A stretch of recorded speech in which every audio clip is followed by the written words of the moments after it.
کہانی کا آغاز لی ہانسو کے ساتھ ہوتا ہے، جو بالآخر 9 سال کی محنت کے بعد گیم ڈنجن اینڈ سٹون کے آخری باس تک پہنچنے میں کامیاب ہو جاتا ہے۔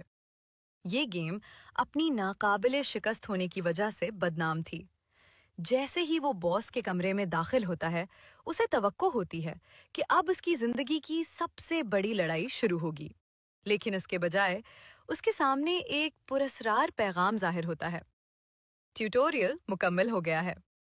اگلے ہی لمحے اس کا شعار ایک تاریک خلا میں گم ہو جاتا ہے اور وہ ہوش کھو دیتا ہے۔ جب وہ آنکھیں کھولتا ہے تو وہ خود کو ایک بالکل اجنبی جگہ پر پاتا ہے۔ یہ کوئی خوبصورت فینٹاسی دنیا نہیں ہے، بلکہ ایک کھردری غار نما جگہ ہے جہاں ہوا میں نمی اور زمین کی بو بسی ہوئی ہے۔ اسے اپنا جسم بے حد بھاری اور غیر مانوس محسوس ہوتا ہے۔ وہ اپنے ہاتھوں کو دیکھتا ہے جو پہلے سے کہیں زیادہ بڑے، مضبوط اور جھریوں والے ہیں۔ اس کے پہننے کے کپڑے جانوروں کی کھالیں ہیں۔ وہ سمجھ جاتا ہے کہ یہ خواب نہیں بلکہ ایک سخت حقیقت ہے۔ کو احساس ہوتا ہے کہ اس کی روح ایک نئے جسم میں داخل ہو گئی ہے۔ اسے یاد آتا ہے کہ یہ جسم بجورن یانڈل نامی ایک کردار کا ہے جو گیم میں ایک باربرین نسل سے تعلق رکھتا تھا۔ باربرینز کو اس دنیا میں وحشی، غیر مہذب اور محض جنگجو سمجھا جاتا ہے۔ اس کا ذہن الجھن کا شکار ہو جاتا ہے۔ کیا وہ اب بھی لی ہانسو ہے جو ایک باربرین کے جسم میں قید ہے، یا اسے اب مکمل طور پر بجورن یانڈل بن کر رہنا پڑے گا؟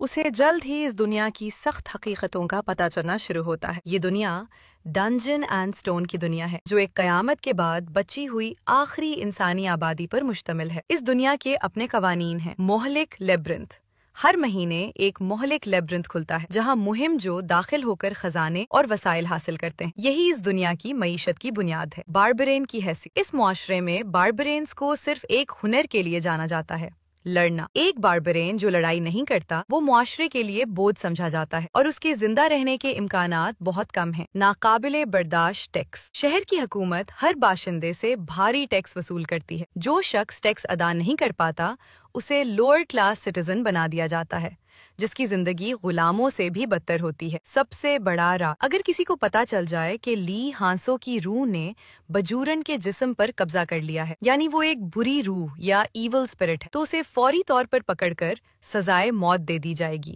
ان تمام مشکلات کے باوجود لی ہانسو کے پاس اپنی قسمت بدلنے کے 2 طاقتور ہتھیار ہیں۔ 9 سال کا گیم کا علم، اسے ڈنجن اینڈ سٹون کی دنیا کے تقریباً ہر راز، راستے، عفریت اور میکینک کا علم ہے۔ یہ اس کا سب سے بڑا فائدہ ہے۔ باربرین کی غیر